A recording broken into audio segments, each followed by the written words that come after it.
welcome. Welcome back to our read-through of A Dance in Fire, a book that can be found in the Elder Scrolls video games, Morrowind, Oblivion, and Skyrim, to be precise. In our first foray into A Dance in Fire, we read the first 3 chapters. So we will pick up from there with chapter 4 and see how far we get. This might be the rest of the book, or it might just be 2 chapters. We'll see. So go ahead and get comfortable. Relax. Get a drink, a warm beverage if you like, or perhaps a nice iced tea or coffee. My dog just woofed. The mic probably picked that up, but it wasn't very loud, so I might leave it in so you can hear him. I think he wanted to be in the video.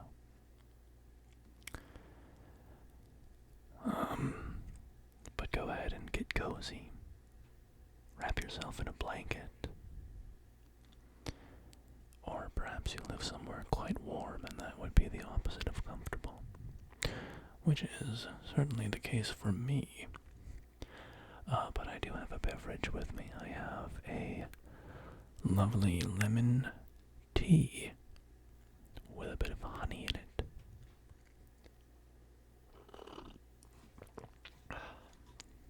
Delicious. Alright, well, let's not beat around the bush. Let's get back to our reading of A Dance in Fire by Wogan Jarth, Chapter 4.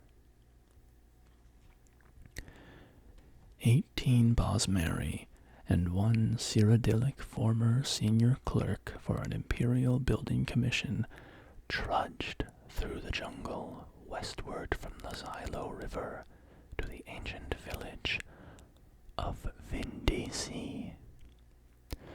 For Decimus Scotti, the jungle was hostile, unfamiliar ground. The enormous vermiculated trees filled the bright morning with darkness and resembled nothing so much as grasping claws bent on impeding their progress. Even the fronds of the low plants quivered with malevolent energy. What was worse, he was not alone in his anxiety. His fellow travelers, the natives who had survived the Khajiit attacks on the villages of Grenos and Athe, wore faces of undisguised fear. There was something sentient in the jungle, and not merely the mad but benevolent indigenous spirits. In his peripheral vision, Scotti could see the shadows of the Khajiit following the refugees, leaping from tree to tree. When he turned to face them, the lithe forms vanished into the gloom, as if they had never been there. But he knew he had seen them, and the Bosmeri saw them too, and quickened their pace. After 18 hours, bitten raw by insects, scratched by 1,000 thorns, they emerged into a valley clearing. It was night, but a row of blazing torches greeted them, illuminating the leather-wrought tents and jumbled stones of the hamlet of Vindisi. At the end of the valley, the torches marked a sacred site, a gnarled bower of trees pressed closely together to form a temple. Wordlessly, the Bosmeri walked the torch arcade toward the trees. Scotty followed them. When they reached the mass of solid living wood with only one gaping portal, Scotty could see a dim blue light glowing within. A low, sonorous moan from 100 voices echoed within. The Bosmeri maiden he had been following held out her hand, stopping him. "You do not understand, but no outsider, not even a friend, may enter," she said. "This is a holy place." Scotty nodded and watched the refugees march into the temple, heads bowed. Their voices joined with the ones within. When the last wood elf had gone inside, Scotty turned his attention back to the village. There must be food to be had somewhere. A tendril of smoke and a faint whiff of roasting venison beyond the torchlight led him. They were 5 Cyrodiils, 2 Bretons, and a Nord. The group gathered around a campfire of glowing white stones, pulling steaming strips of meat from the cadaver of a great stag. At Scotty's approach, they rose up, all but the Nord, who was distracted by his hunk of animal flesh. "Good evening. Sorry to interrupt, but I was wondering if I might have a little something to eat. I'm afraid I'm rather hungry after walking all day with some refugees from Grenos and Athay." They bade him to sit down and eat, and introduced themselves. "So, the war's back on, it seems," said Scotty amiably. "Best thing for these effete do-nothings," replied the Nord in between bites. "I've never seen such a lazy culture. Now they've got the Khajiit striking them on land and the High Elves at sea. If there's any province that deserves a little distress, it's damnable Valenwood." "I don't see how they're so offensive to you," laughed one of the Bretons. "They're congenital thieves, even worse than the Khajiit, because they are so blessed meek in their aggression." The Nord spat out a gob of fat, which sizzled on the hot stones of the fire. "They spread their forests into territory that doesn't belong to them, slowly infiltrating their neighbors, and they're puzzled when elsewhere shoves back at them. They're all villains of the worst order." "What are you doing here?" asked Scotty. "I'm a diplomat from the court of Gehenna," muttered the Nord, returning to his food. "What about you? What are you doing here?" asked one of the Cyrodiils. "I work for Lord Atreus's building commission in the Imperial City," said Scotty. "One of my former colleagues suggested that I come down to Valenwood. He said the war was over, and I could contract a great deal of business for my firm, rebuilding what was lost. One disaster after another, and I've lost all my money. I'm in the middle of a rekindling of war, and I cannot find my former colleague." "Your former colleague," murmured another of the Cyrodiils, who had introduced himself as Regulus. "He wasn't by any chance named Leiades Juris, was he?" "You know him." "He lured me down to Valenwood in nearly the exact same circumstances," smiled Regulus grimly. I worked for your employer's competitor, Lord Vannick's men, where Leiades Juris also formerly worked. He wrote to me, asking that I represent an Imperial Building Commission and contract some post-war reconstruction. I had just been released from my employment, and I thought that if I brought some new business, I could have my job back. Juris and I met in a Thay, and he said he was going to arrange a very lucrative meeting with the Sylvanar. Scotty was stunned. Where is he now? I'm no theologian, so I couldn't say. Reglius shrugged. He's dead.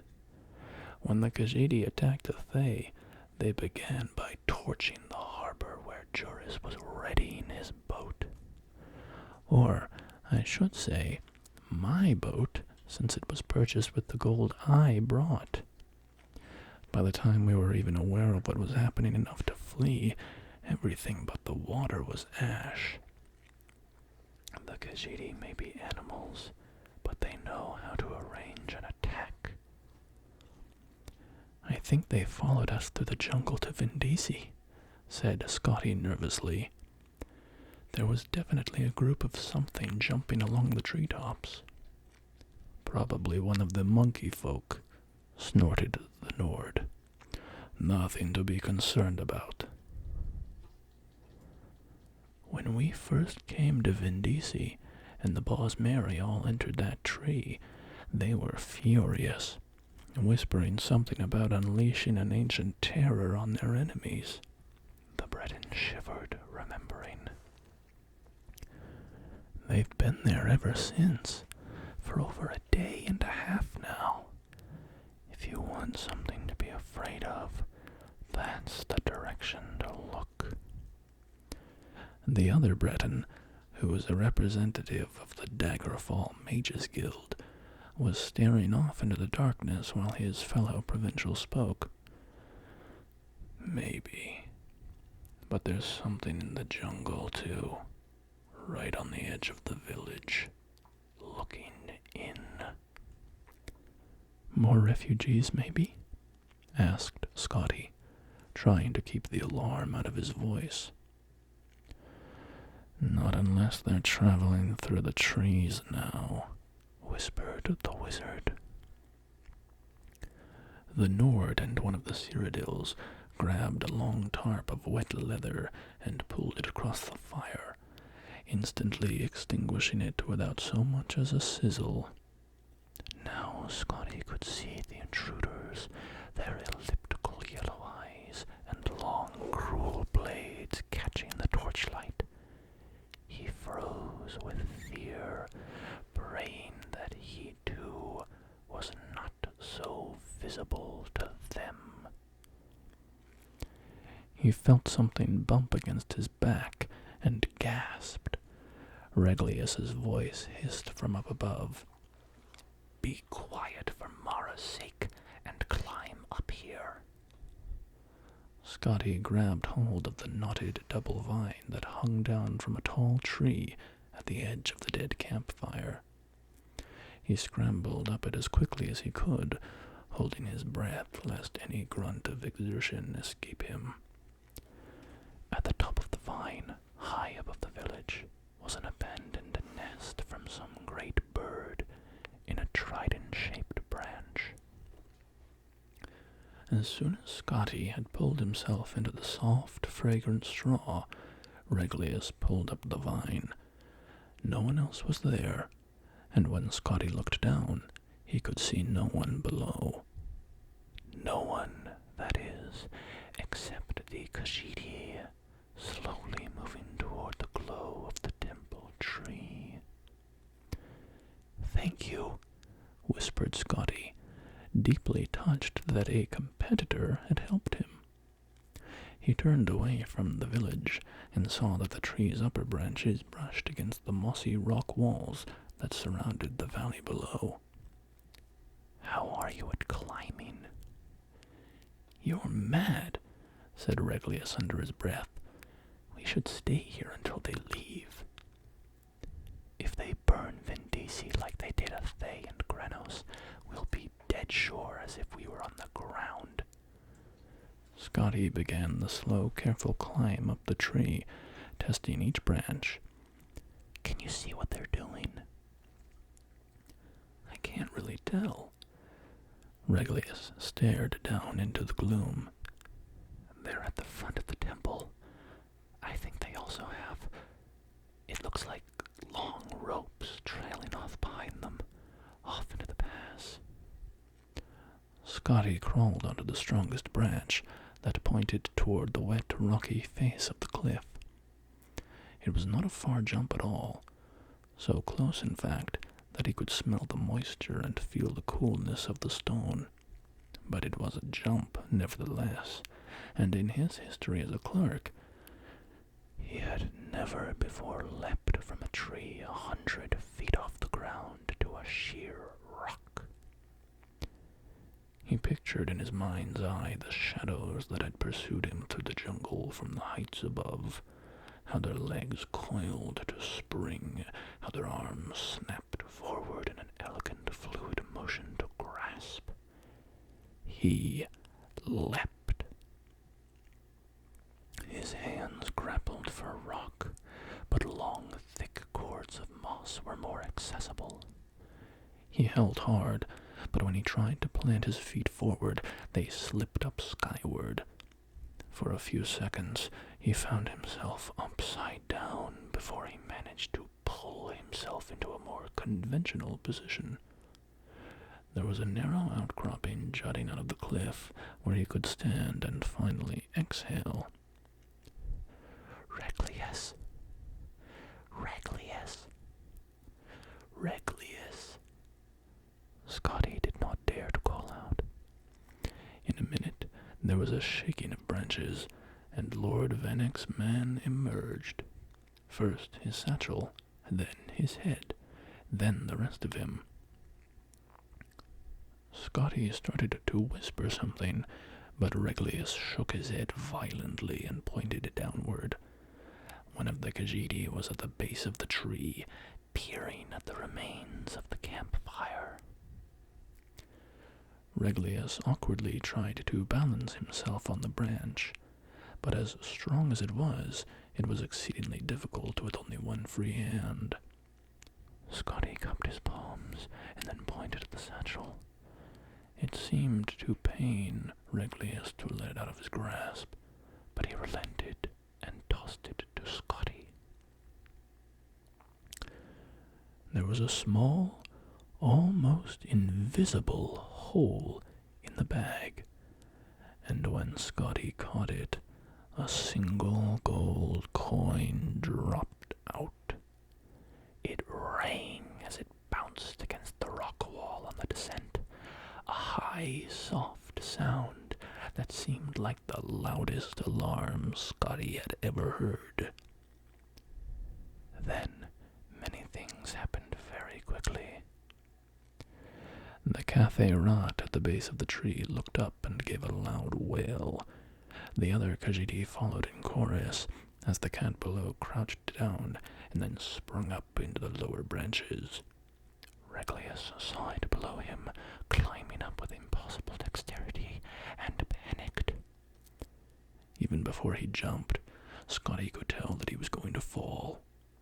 With a cry, Reglius the clerk plunged to the ground, breaking his neck on impact. A flash of white fire erupted from every crevice of the temple, and the moan of the Bosmeri prayer changed into something terrible and otherworldly. The climbing Cathay Rat stopped and stared. "Kirko," it gasped. "The wild hunt." It was as if a crack in reality had opened wide. A flood of horrific beasts, tentacled toads, insects of armor and spine, gelatinous serpents, vaporous beings with the faces of gods, all poured forth from the great hollow tree, blind with fury. They tore the Khajiit in front of the temple to pieces. All the other cats fled for the jungle, but as they did so, they began pulling on the ropes they carried. In a few seconds, the entire village of Indisi was boiling with the lunatic apparitions of the Wild Hunt. Over the babbling, barking, howling horde, Scotty heard the Cyrodiils in hiding cry out as they were devoured. The Nord, too, was found and eaten, and both Bretons. The wizard had turned himself invisible, but the swarm did not rely on their sight. The tree the Cafe Rat was in began to sway and rock from the impossible violence beneath it. Scotty looked at the Khajiiti's fear-struck eyes and held out one of the cords of moss. The cat's face showed its pitiful gratitude as it leapt for the vine. It didn't have time to entirely replace that expression when Scotty pulled back the cord and watched it fall. The hunt consumed it to the bone before it struck the ground. Scotty's own jump up to the next outcropping of rock was immeasurably more successful. From there, he pulled himself to the top of the cliff and was able to look down into the chaos that had been the village of Vindisi. The hunt's mass had grown and began to spill out through the pass of the valley, pursuing the fleeing Khajiiti. It was then that the madness truly began. In the moon's light, from Scotty's vantage, he could see where the Khajiiti had attached their ropes. With a thunderous boom, an avalanche of boulders poured over the pass. When the dust cleared, he saw that the valley had been sealed. The Wild Hunt had nowhere to turn but on itself. Scotty turned his head, unable to bear to look at the cannibalistic orgy. The night jungle stood before him, a web of wood. He slung Regulus's satchel over his shoulder and entered.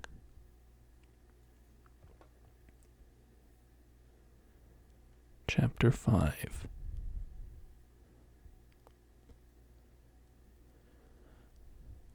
Soap. The forest will eat love. Straight ahead, stupid and a stupid cow. The voice boomed out so suddenly that Decimus Scotty jumped.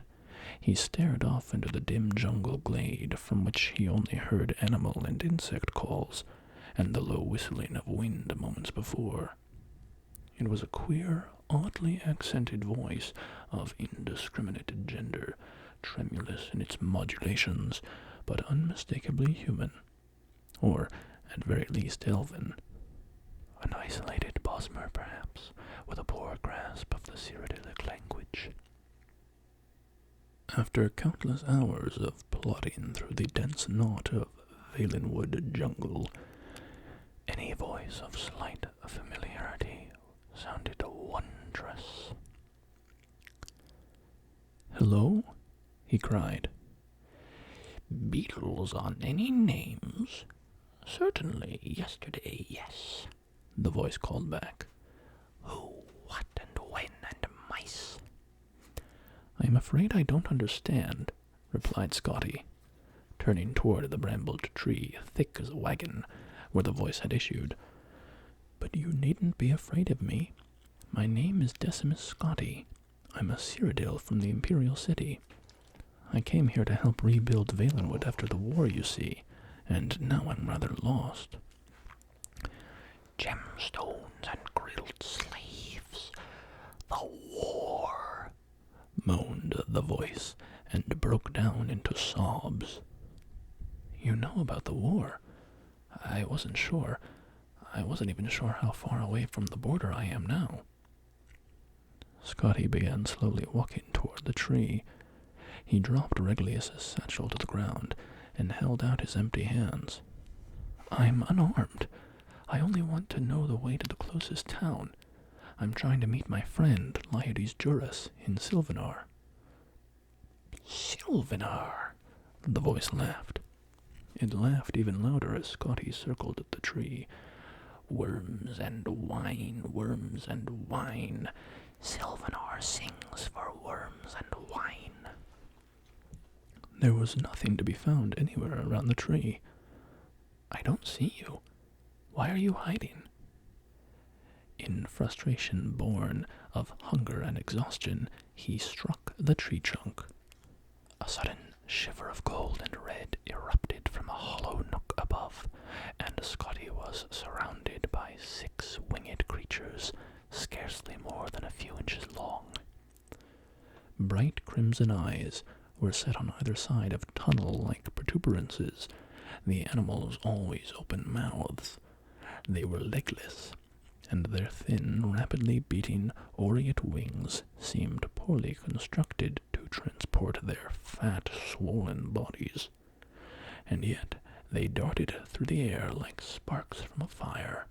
Whirling about the poor clerk, they began chattering what he now understood to be perfect nonsense.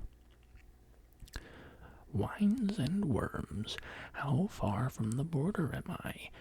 Academic garnishments, and alas, Laides Juris. Hello, I'm afraid I'm unarmed. Smoke and flames, and the closest town is dear Oblivion. Swollen on bad meat, an indigo nimbus, but you needn't be afraid of me." "Why are you hiding? Why are you hiding? Before I begin to friend, love me, Lady Zuleika." Furious with the mimics, Scotty swung his arms, driving them up into the treetops. He stomped back to the clearing and opened up the satchel again, as he had done some hours before. There was still, unsurprisingly, nothing useful in the bag, and nothing to eat in any corner or pocket. A goodly amount of gold. He smiled grimly, as he had done before, at the irony of being financially solvent in the jungle. A stack of neat blank contracts from Lord Fennec's building commission, some thin cord, and an oiled leather cloak for bad weather. At least, Scotty considered, he had not suffered rain. A rolling moan of thunder reminded Scotty of what he had suspected for some weeks now. He was cursed. Within an hour's time, he was wearing the cloak and clawing his way through mud. The trees, which had earlier allowed no sunlight in, provided no shelter against the pounding storm and wind. The only sounds that pierced the pelting of the rain were the mocking calls of the flying creatures flitting just above, babbling their nonsense. Scotty bellowed at them, threw rocks, but they seemed enamored of his company. While he was reaching to grab a promising-looking stone to hurl at his tormentors, Scotty felt something shift beneath his feet. Wet but solid ground suddenly liquefied and became a rolling tide rushing him forward. Light as a leaf, he flew head over feet over head until the mud flow dropped, and he continued forward, plunging down into a river 25 feet below. The storm passed quite as instantly as it had arrived. The sun melted the dark clouds and warmed Scotty as he swam for the shore. There, another sign of the Khajiit incursion into Valenwood greeted him. A small fishing village had stood there once, so recently extinct that it smoldered like a still warm corpse. Dirt cairns that had once housed fish by the smell of them had been ravaged, their bounty turned to ash.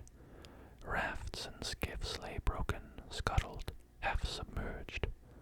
All villagers were no more, either dead or refugees far away. Or so he presumed. Something banged against the wall of one of the ruins. Scotty ran to investigate. "My name is Decimus Scotty," sang the first winged beast. "I'm Cyrodiil from the Imperial City. I came here to rebuild Valenwood after the war, you see, and now I'm rather lost." "I swell to maculate Apeneck," agreed one of its companions. "I don't see you. Why are you hiding?" As they fell into chattering, Scotty began to search the rest of the village. Surely the cats had left something behind. A scrap of dried meat, a morsel of fish sausage, anything.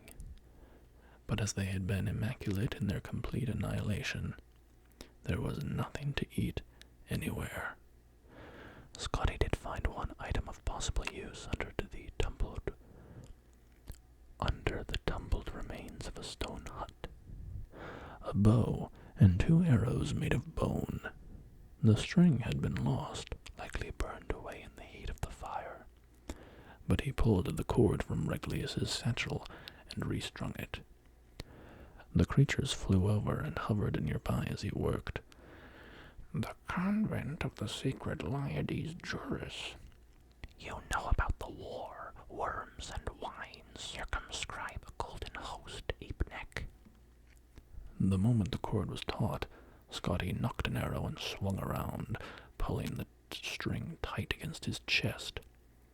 The winged beasts, having had experience with archers before, shot off in all directions in a blur. They needn't have bothered. Scotty's first arrow dove into the ground 3 feet in front of him. He swore and retrieved it. The mimics, having likewise had experience with poor archers before, returned at once to hovering nearby and mocking Scotty. On his second shot, Scotty did much better. In purely technical terms. He remembered how the archers in Falinesti looked when he pulled himself out from under the Horver tick, and they were all taking aim at him. He extended his left hand, and right elbow in a symmetrical line, drawing the bow so his hand touched his jawline, and he could see the creature in his sight like the arrow was a finger he was pointing with. The bolt missed the target by only 2 feet, but it continued on its trajectory, snapping when it struck a rock wall. Scotty walked to the river's edge. He had only 1 arrow left, and perhaps he considered it would be most practical to find a slow-moving fish and fire it on that. If he missed, at least there was less of a chance of breaking the shaft, and he could always retrieve it from the water. A rather torpid, whiskered fish rolled by, and he took aim at it. "My name is Decimus Scotty," one of the creatures howled, frightening the fish away. "Stupid and a stupid cow, will you dance a dance in fire?" Scotty turned and aimed the arrow as he had done before.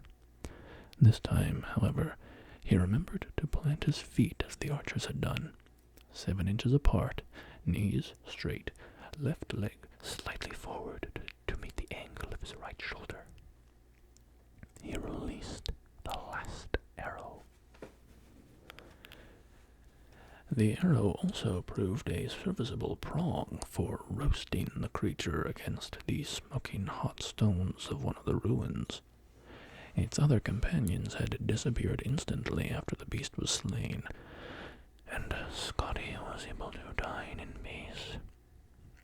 The meat proved to be delicious, if scarcely more than a first course. He was picking the last of it from the bones when a boat sailed into view from around the bend of the river. At the helm were Bosmer sailors. Scotty ran to the bank and waved his arms. They averted their eyes and continued past. "You bloody callous bastards," Scotty howled. knaves, hooligans, ape-necks, scoundrels. A grey, whiskered form came out from a hatch, and Scotty immediately recognized him as Griff Malin, the poet translator he had met in the caravan from Cyrodiil. He peered in Scotty's direction, and his eyes lit up with delight. "Decimus Scotty, precisely the man I hoped to see. I want to get your thoughts on a rather puzzling passage in the Noriad play Bar. It begins, 'I went weeping into the world, searching for wonders.' Perhaps you're familiar with it." "I'd like nothing more than to discuss the Noriad play Bar with you, Griff," Scotty called back. "Would you let me come aboard, though, first?" Overjoyed at being on a ship bound for any port at all, Scotty was true to his word. For over an hour, as the boat rolled down the river past the blackened remnants of Bosmeri villages, he asked no questions and spoke nothing of his life over the past weeks. He merely listened to Malin's theories of Merethic Altmere Esoterica. The translator was undemanding of his guest's scholarship, accepting nods and shrugs as civilized conversation. He even produced some wine and fish jelly, which he shared with Scotty absent-mindedly as he expounded on his various theses. Finally, while Malin was searching for a reference to some minor point in his notes, Scotty asked, "Rather off subject, but I was wondering where we're bound." "The very heart of the province, Sylvanar," Malin said, not looking up from the passage he was reading. "It's somewhat bothersome, actually, as I wanted to go to Woodhearth first to talk to a Bosmer there who claims to have an original copy of Dirith Yalmiliad, if you can believe it. But for the time being, that has to wait. Somerset Isle has surrounded the city and is in the process of starving the citizenry until they surrender. It's a tiresome prospect, since the Bosmeri are happy to eat one another, so there's a risk that at the end, only one fat wood elf will remain to wave the flag." "That is vexing," agreed Scotty sympathetically. "To the east, the Khajiit are burning everything, and to the west, the High Elves are waging war. I don't suppose the borders to the north are clear." "They're even worse," replied Malin, finger on the page, still distracted. "The Cyrodiils and Redguards don't want Bosmer refugees streaming into their provinces. It only stands to reason. Imagine how much more criminally inclined they'd be now that they're homeless and hungry." "So," murmured Scotty, feeling a shiver, "we're trapped in Valenwood." "Not at all. I need to leave fairly shortly myself, as my publisher has set a very definite deadline for my new book of translations. From what I understand, one merely petitions to the Sylvanar for special border protection, and one can cross into Cyrodiil with impunity."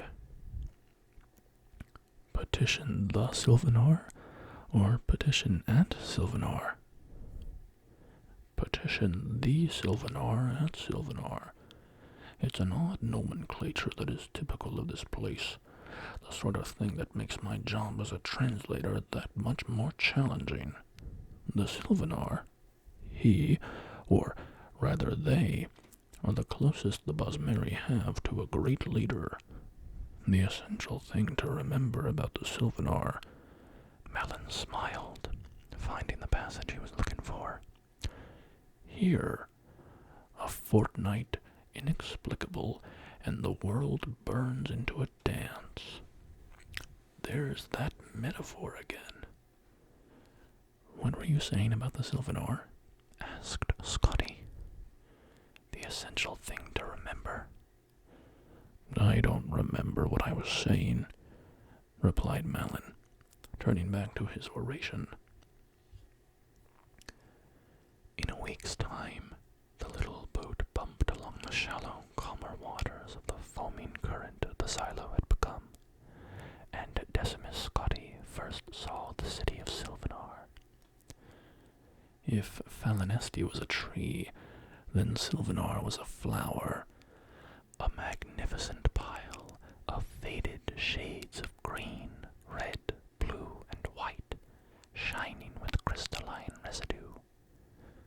Malin had mentioned offhand, when not otherwise explaining Eldmeri prosody, that Silvanar had once been a blossoming glade in the forest, but owing to some spell or natural cause, the tree's sap began flowing with translucent liquor.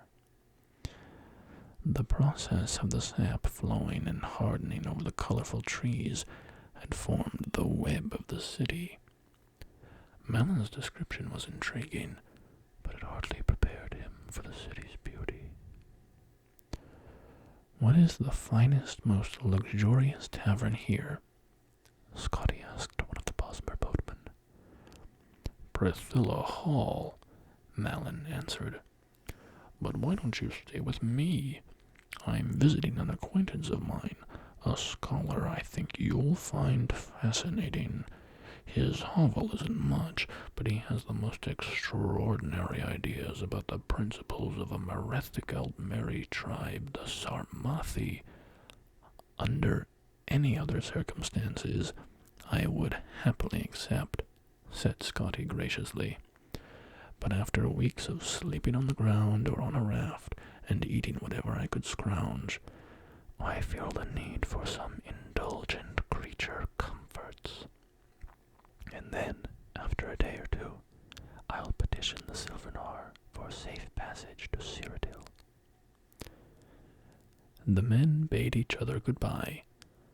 Griff Malin gave him the address of his publisher in the Imperial City, which Scotti accepted and quickly forgot.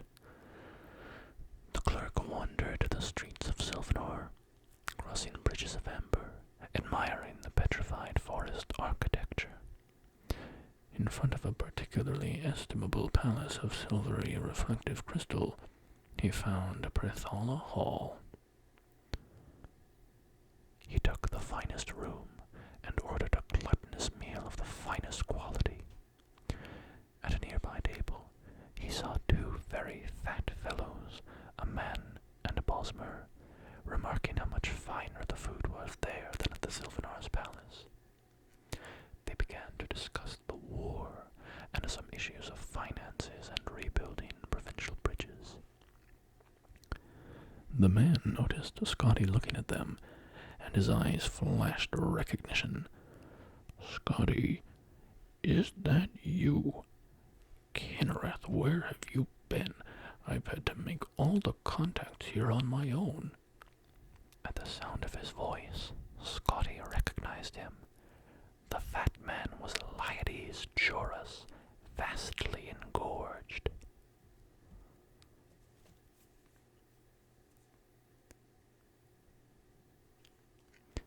And I think that's a fantastic spot